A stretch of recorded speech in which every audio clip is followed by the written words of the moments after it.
Hello, I'm Jim McGinnis. This is something called Storied, and it's for the graduates, past and present. Still unstoried, artless, unenhanced, such as she was, such as she would become. That's Robert Frost. For over 40 years now, they have filed into stuffy rooms and sat on uncomfortable furniture, sometimes listening, sometimes half listening. Who are these young men and women? Where did they go? And what did they become? When once they were unknowing, artless, they are now storied. Back in my classroom, they could not see themselves. Many had been showered with false praise and hollow rewards. They woke up on third base, as the saying goes. For others, the opposite was true. They were simply ignored, marginalized. Either way, they could not see, and at times I grew intolerant with their blindness. I preached and coached and called them out. I quoted poems and books and songs. I ranted, but my anger and frustration quickly melted away with the sounds of their laughter and contagious goofiness. Sure enough, in time, a few would catch glimpses of themselves, and it would thrill me to the core. Again, I was the grandfather asking them, "What are you doing? What are you going to do with your life?" Of course, Whitman tells them over and over that the powerful play goes on, and each of them may write a verse. They begin to fill themselves with all the little things that make each life a masterpiece. What became of you? I ask each time I run into one. How'd you end up? And they tell me. One is an architect living in China, the country of her birth. There's a captain in the United States Air Force, a lead singer in a band, the owner of a hardware store, a surgeon in a Brooklyn emergency room. There are mothers and fathers, firefighters and police officers, United States Marines, baseball, football, soccer, and golf coaches, graduates of the Naval Academy and West Point. And then there's the professional surfer who volunteers hundreds of hours at her son's school and still finds time to draw. A physician who volunteers in a small town in Appalachia, and the only skateboarding professor of history in America. One lives life like a gypsy and was kidnapped in Peru. Another delayed entry into medical school just to work with Teach for America. She had spent much of her undergraduate years working at a domestic abuse shelter, and then spent 2 years teaching and learning from 8th graders in an underserved area of North Carolina. She has since returned to medical school at Georgetown. One brilliant young lawyer and mother balances billable hours and ballet recitals. Another is a lawyer for victims of human trafficking. So, what are you going to be anyway? I asked the quiet girl with salt water in her ears. I'm going to be a spy, she replied, with all the confidence she could muster. Years later, the suit showed up at school to do a background check for her security clearance, and things got interesting. When she graduated high school, Corinne left her beloved beach town and headed for Gainesville, earning degrees in Russian and political science from the University of Florida, and then an MA in national security from Georgetown. She didn't go the spy route. Instead, she's a special agent with the Bureau of Diplomatic Security within the Department of State. She went on to work on counterintelligence issues for the department in Beijing, and then served several years in both India and Algeria.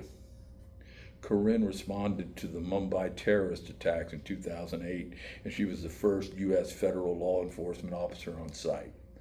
She's currently assigned to the National Joint Terrorism Task Force as a liaison officer for the State Department. There are others, thousands. Some are teachers that work right alongside me. and the former first baseman and saxophone player traveling the country playing jazz clubs. Others are in medical school and law school. An Australian kid wrote his dissertation on the politics of Scotland. And one is a DNA crime lab analyst who may love baseball more than I do. There are finance managers, ranchers, judicial clerks, preachers, builders, college athletes, and an artist who lives in the Maine woods. A former professional baseball player moved back home to raise a family and teach the game to teenagers. There's an art teacher who volunteered to teach in Ecuador and spent 5 years learning Spanish so she could. An RN received her inspiration from working with the elderly in assisted living, while her husband-to-be was serving in Iraq. One is a global health activist, a country music DJ, an announcer for a national hockey league team. There are magazine and newspaper editors, English teachers, and writers who have returned to lead me through the wilderness. Some are adoptive parents, environmental activists, pro football players. One's a brick mason. Another is an antique furniture collector. I believe in the Constitution, said a father of 3. I believe in justice. I hate bullies. Criminal defense is the right place for me. Another started her own business from scratch while still in college. She makes all of her own products, graphics, and marketing materials, and donates a portion to the Children's Miracle Network. If that wasn't enough, she helps run a dance marathon to raise funds and awareness for the Shands Children's Hospital. One former student did a thesis on the effects of a mass media on body image for young women.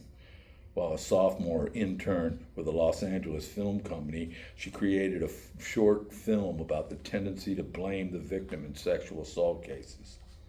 So far, she's lived in Mexico and learned about Mayan culture, in South Africa, learning about the lingering effects of apartheid, in Peru, where she helped rebuild a church community center. There's a Navy and Merchant Marine veteran. There are postal workers, librarians, and nonprofit fundraisers. A veterinarian who studied on St. Kitts in the Caribbean, an orthopedic foot and ankle physician, and a pilot who once used my Woody Guthrie story to get a date. A couple are bartenders. One is a ballet dancer, nurse practitioner, and a volunteer at the Early Intervention Center. Some are already writing their own verses, sleeping in hammocks in the jungle, swimming in a lagoon below the highest free-fall waterfall in the world, and hiking the Incan Trail, only to realize that after all this, Melbourne Beach is one of her favorite places. She's the one who spent 5 years becoming fluent in Spanish so she could teach poor kids art in South American countries. After earning 2 degrees, one champion soccer player founded his own company, a lifestyle brand that focuses on individual and small group athletic training. In his spare time, he surfs, plays guitar, and coaches soccer at his alma mater. Another has developed a lifestyle based on the traditions and concepts of the Rastafari. I stand with the King of Kings of Ethiopia, Josh said. Not only has this young man become one with the ocean and the earth, but he has also taken to growing his own food and showing others how to do the same. And Tamara, the art teacher, who survived dengue fever and then that kidnapping I mentioned, climbed the Andes Mountains and waded to her chest in the swamps of the Amazon jungle. She dove 90 feet onto the Caribbean Sea, held tarantulas, kissed butterflies, played with dolphins in the Mediterranean, swam side by side with sharks in the Pacific, zip-lined canyons, and jumped off waterfalls. She took a father-daughter trip to Spain to find their roots. And oh yeah, she illustrated a children's book on dogs for me. Some have fallen in love. Others have had their hearts broken. Some are still searching. Not all the stories have happy endings. There are divorces and bankruptcies and incarcerations. And there have been far too many losses of those serving in our military. Still, I'm humbled by their achievements and inspired by their resilience. The right to pursue happiness is a mystifying proposition. It's the essential idea of America. For if that chase is waged with integrity and accountability and passion, then we will benefit in some way from each other's pursuits.